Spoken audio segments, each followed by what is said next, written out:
One dimensional motion, one dimensional motion या फिर 1D motion, ठीक है।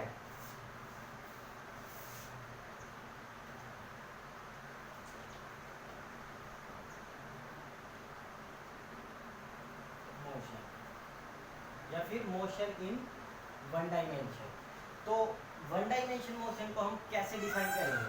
देखो हमारे पास नॉर्मली जो हम यूज करते हैं सेट ऑफ कोऑर्डिनेट, वो कितने कोऑर्डिनेट का सेट होता है? 3 कोऑर्डिनेट का सेट होता है, ठीक है, एक्स वाई एंड जेड। अब देखो वन डायमेंशनल मोशन, अगर हम किसी भी ऑब्जेक्ट के मोशन को, सपोज कोई ऑब्जेक्ट है मूव कर रही है, ठीक है, मूव कर रही है, अगर उसके मोशन को हम सिर्फ एक कोऑर्डिनेट से डिफाइन कर पाए या फिर एक कोऑर्डिनेट से स्पेसिफाई कर पाए, तो उसको हम क्या कहेंगे? One dimensional motion. देखो जैसे कोई भी बस है, कोई हमारे पास बस है, ठीक है, वो मूव कर रही है कहाँ? स्ट्रेट लाइन में मूव कर रही है।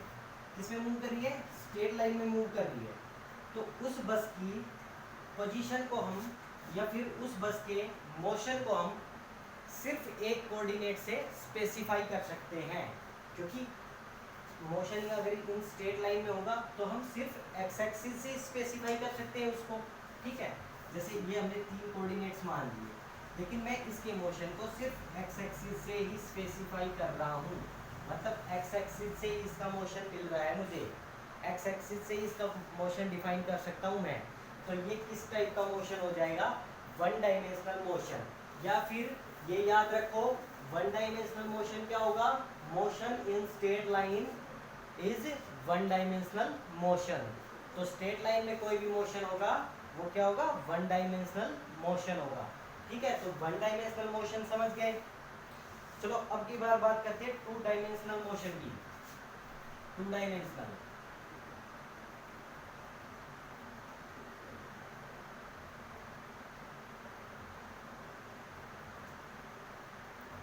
Two dimensional motion.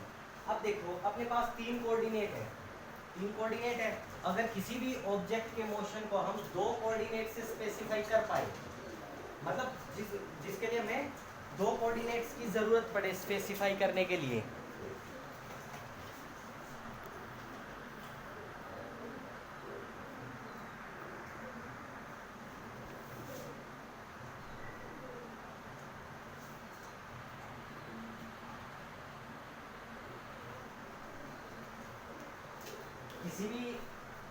किसी भी मोशन को स्पेसिफाई करने के लिए हमें 2 कोऑर्डिनेट्स की जरूरत पड़े, तो उसको हम क्या कहेंगे? Two dimensional motion. अब देखो ये जो अपने पास बोर्ड है ये क्या है? टू डायमेंशनल है, क्योंकि ये मैंने मान ली वाई एक्सिस, ये वाली क्या बन गई? वाई एक्सिस, एंड ये वाली एक्स एक्सिस।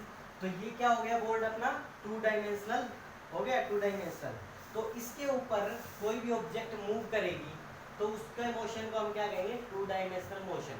जैसे अपने पास एक चींटी है, ठीक है, चींटी है, तो चींटी तो कैसे भी चलती है, ऐसी चल रही है, कैसे भी चलेगी वो जहाँ उसका दिल करेगा। तो अब इस मोशन को हम कैसे डिफाइन कर सकते हैं? कितने कोऑर्डिनेट्स की हमें ज़रूरत पड़ेगी? अगर ये स्ट्रेट लाइन में होता तो हमें सिर्फ एक कोऑर्डिनेट की ज़रूरत पड़ती, हम बता देते वन डायमेंशनल है, बट ये स्ट्रेट लाइन नहीं है, अब ये प्लेन में मूव कर रहा है, तो ये कितने डायमेंशनल है? तो इसको फाइंड आउट करने के लिए हम क्या करेंगे? एक्सिस लेंगे। अब देखो इस मोशन को स्पेसिफाई करने के लिए हमें 2 एक्सिस की जरूरत पड़ रही है, तो हम इसको क्या कहेंगे? Two dimensional motion. तो इसको हम क्या कहेंगे? Two dimensional motion. तो इसके एग्जाम्पल क्या हो सकते हैं?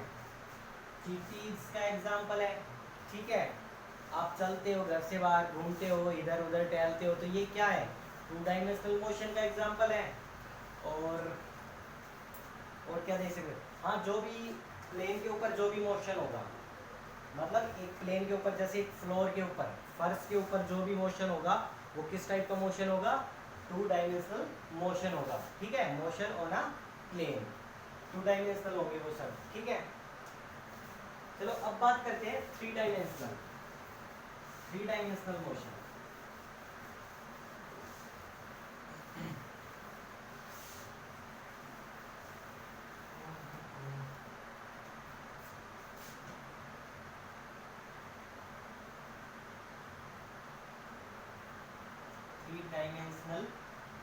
मोशन।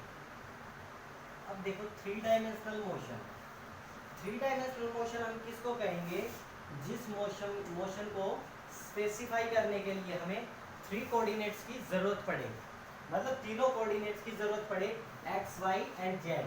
इसका जेड इस तरफ मतलब ना, ये जेड कुछ इस तरह से है, ठीक है, ऊपर की तरफ, क्योंकि एक्स वाई क्या कर लेते हैं, प्लेन को कवर कर लेते हैं, तो जेड क्या करता है, हाइट को कवर करता है, ठीक है। तो इन तीनों कोऑर्डिनेट्स का यूज करके अगर हम किसी ऑब्जेक्ट के मोशन को स्पेसिफाई करते हैं तो उस मोशन को कहा जाता है थ्री डायमेंशनल मोशन या फिर 3D मोशन, ठीक है। तो देखो कौन सा मोशन हो सकता है थ्री डायमेंशनल, जिसमें हमें तीनों कोऑर्डिनेट्स की जरूरत पड़े। तो फ्लाइंग बर्ड,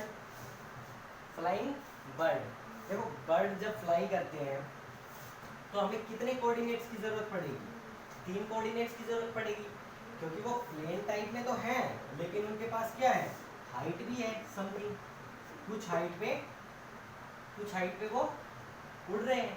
तो वहां पर हमें क्या जरूरत पड़ेगी, हमें थ्री डायमेंशनल मतलब तीनों कोऑर्डिनेट से उसकी मोशन को स्पेसिफाई कर सकते हैं। जैसे ये अपने पास क्या है, एक बर्ड, ठीक है। अब इसकी पोजीशन को स्पेसिफाई कैसे करेंगे, पहले इसके एक्स एक्सिस का देख लेते हैं कहाँ पॉइंट, इसके वाई एक्सिस का एंड फिर इसके जेड एक्सिस का, ठीक है। तो मतलब इसकी मोशन को स्पेसिफाई करने के लिए हमें तीन कोऑर्डिनेट्स की जरूरत पड़ रही है, इसलिए हम इसको क्या कहते हैं, 3D मोशन या फिर थ्री डायमेंशनल मोशन, ठीक है। जैसे एरोप्लेन, ये भी थ्री डायमेंशनल मोशन है। अच्छा, गैस के मॉलिक्यूल्स होते हैं, अब देखो हमारे पास जो ऑक्सीजन गैस है वो एनवायरनमेंट में ऐसे ही उछल रही है, ऐसे ही घूम रही है एनवायरनमेंट में, तो वो किस टाइप के मोशन है भाई, थ्री डायमेंशनल मोशन है, ठीक है, जिसमें तीन कोऑर्डिनेट्स की जरूरत पड़े, ठीक है। चलो नेक्स्ट टॉपिक है scalar quantities and vector quantities.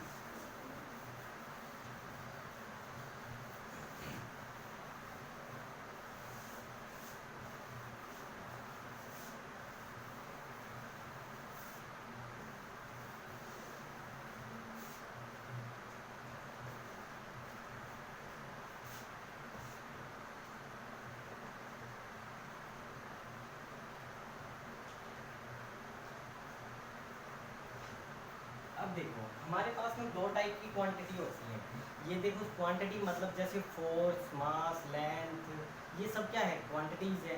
तो हमारे पास क्या है कि सिर्फ दो टाइप की क्वांटिटीज है, एक तो स्केलर और एक वेक्टर। तो स्केलर हम देखते हैं, स्केलर क्वांटिटीज कौन सी होगी, the physical quantities which have only magnitude,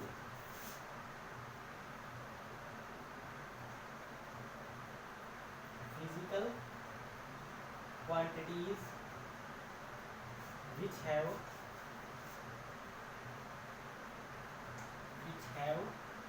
only magnitude, मतलब उसके पास सिर्फ उसका मैग्नीट्यूड रहेगा, डायरेक्शन नहीं रहेगी, but no direction,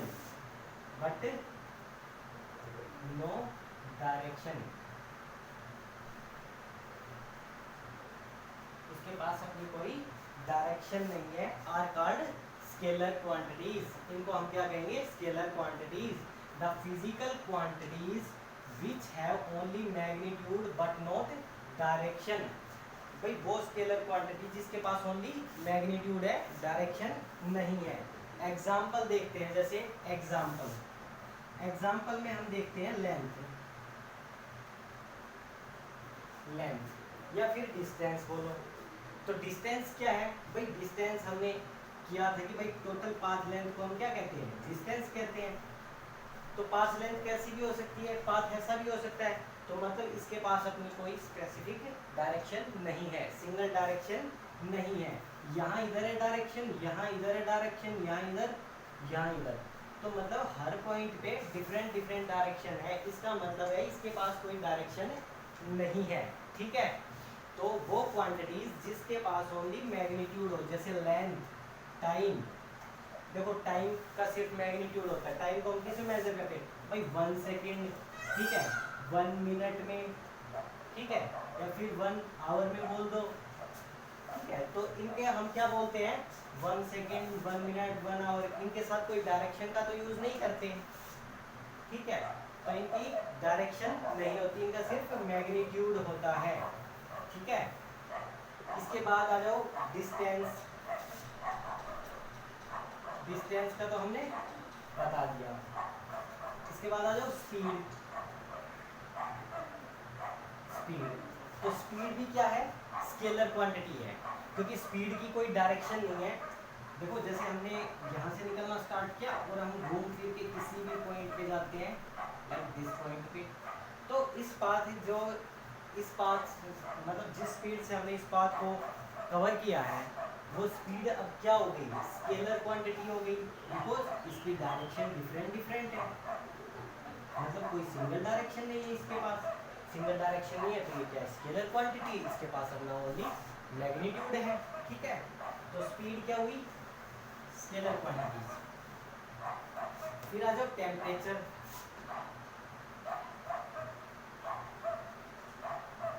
temperature, temperature भी क्या है, स्केलर क्वांटिटी है, क्योंकि उसका भी मैग्नीट्यूड होता है भाई, 37 डिग्री सेल्सियस, 40 डिग्री सेल्सियस, भाई 55 डिग्री सेल्सियस, ये क्या है, सिर्फ उसका मैग्नीट्यूड है, कोई डायरेक्शन तो नहीं है ना इसकी टेम्परेचर की, कि ईस्ट में है, वेस्ट में है, नहीं, कोई डायरेक्शन नहीं है। लाइक वर्क, वर्क, वर्क भी क्या है, स्केलर क्वांटिटी है, एक्सेट्रा। तो ये हमारे पास कुछ एग्जाम्पल थे स्केलर क्वांटिटीज के, ठीक है। अब हम पढ़ते हैं vector quantity, vector quantity,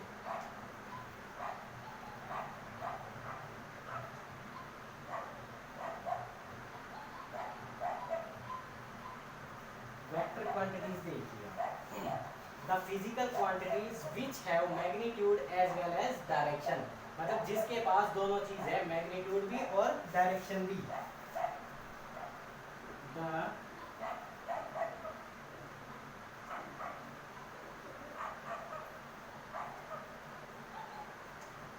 quantities which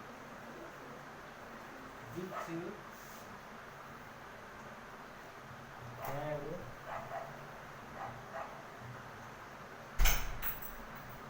magnitude as well as direction, भाई वेक्टर क्वांटिटीज कौन सी क्वांटिटी होगी, जिनके पास अपना मैग्नीट्यूड भी हो और डायरेक्शन भी हो, उनको हम क्या कहेंगे, वेक्टर क्वांटिटीज। तो ऐसी कौन कौन सी क्वांटिटीज है जिसके पास अपना मैग्नीट्यूड भी है और डायरेक्शन भी है। तो पहला एग्जांपल देखो, first example displacement,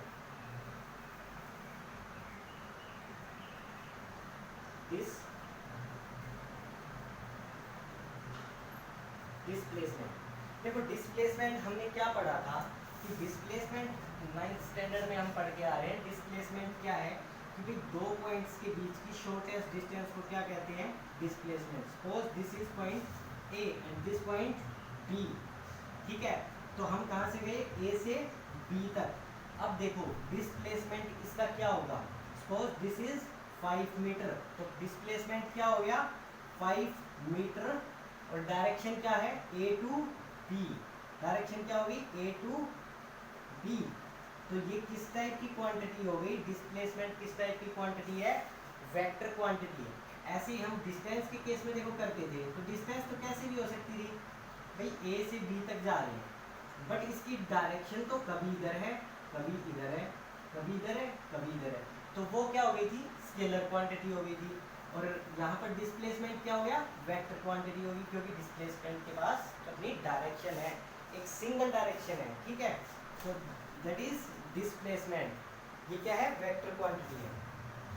velocity, velocity, velocity देखो, वेलोसिटी हमने वेलोसिटी हम क्या पढ़ के आए हैं, जो वेलोसिटी होती है वो हमारे पास क्या होती है, डिस्प्लेसमेंट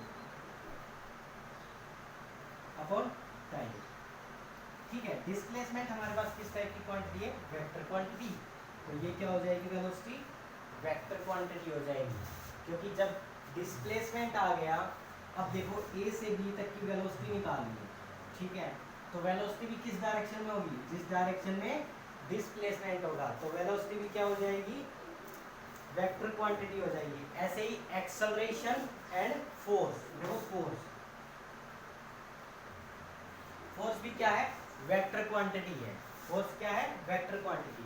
सपोज अपने पास कोई ऑब्जेक्ट है, ठीक है, इसके ऊपर हम क्या करते हैं, फोर्स अप्लाई करते हैं। जब भी हम फोर्स अप्लाई करेंगे तो ये मूव करेगी, मूव करेगी, तो मतलब फोर्स का मैग्नीट्यूड तो होता है, क्या होता है, जैसे सपोज मैंने इस पे फोर्स लगाया 5 न्यूटन, ठीक है, तो इसमें जब मैं फोर्स अप्लाई कर रहा हूँ तो ये मूव कर रही है इस तरफ, यानी A to B, मतलब पॉइंट ए से बी तक मूव कर रही है। तो यहाँ मैं फोर्स क्या लिख सकता हूँ कि भाई 5 न्यूटन A to B, मतलब डायरेक्शन है अपनी फोर्स के पास। भाई जब भी फोर्स लगाओगे तो मूव करेगा, उसकी डायरेक्शन तो आएगी ना फोर्स की, तो फोर्स के पास अपनी क्या है, डायरेक्शन है। तो ये क्या हो जाएगी, वेक्टर क्वांटिटीज हो जाएगी।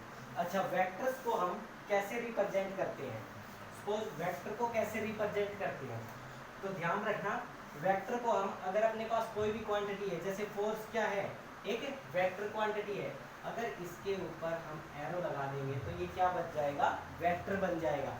ऐसे ही वेलोसिटी क्या है अपने पास, वेक्टर क्वांटिटी है, तो इसके ऊपर वेक्टर लगा देंगे। ऐसे ही एक्सेलरेशन क्या है, वेक्टर क्वांटिटी है, तो ए के ऊपर हम क्या लगा देंगे, वेक्टर। तो ऐसे रिप्रेजेंट करते हैं वेक्टर्स को, ठीक है, उसके ऊपर एरो लगा के। चलो ओके, आज के लिए इतना ही काफी है।